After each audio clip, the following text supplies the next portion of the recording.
In the summer of 1858, London faced a crisis unlike any it had known before.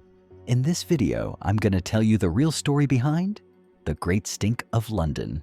Not war, not fire, but smell. The River Thames, the heart of the British Empire, had become an open sewer.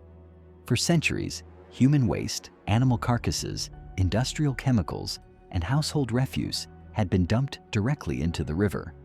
But a long, unusually hot summer caused water levels to drop and concentrated the filth.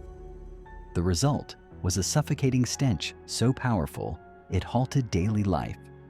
Newspapers called it the Great Stink. And for once, the name was no exaggeration.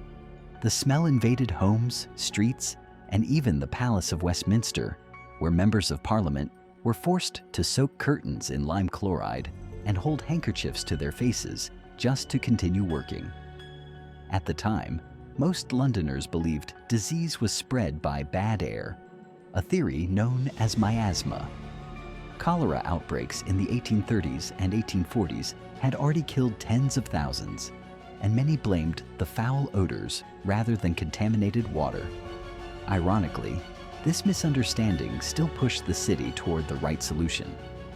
The fear that the stench itself could kill lawmakers created political urgency that decades of public suffering had failed to achieve. Parliament, sitting directly beside the Thames, could no longer ignore the problem. What poor neighborhoods had endured for generations was now unbearable to those in power. The scale of London's sanitation problem was immense. By 1858, the city was home to over 2 million people. Most homes relied on cesspits that regularly overflowed, and when waste collectors emptied them, the contents often ended up in the river. New flush toilets, promoted as modern conveniences, made things worse by sending even more waste into the Thames.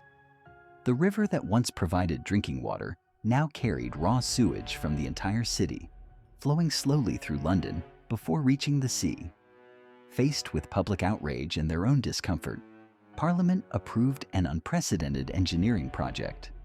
The task fell to Joseph Bazalgette, chief engineer of the Metropolitan Board of Works. His plan was bold and expensive. Build a vast integrated sewer system to intercept waste before it reached the Thames and carry it downstream, away from the city.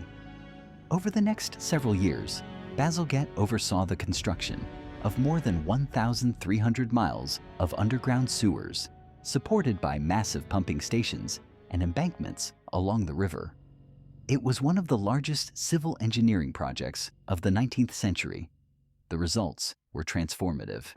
While the Great Stink itself faded as temperatures cooled, the new sewer system gradually cleaned the Thames and dramatically reduced waterborne diseases.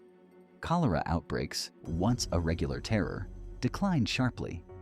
London became healthier, safer, and more livable, not because the city fully understood germ theory yet, but because it acted decisively against pollution.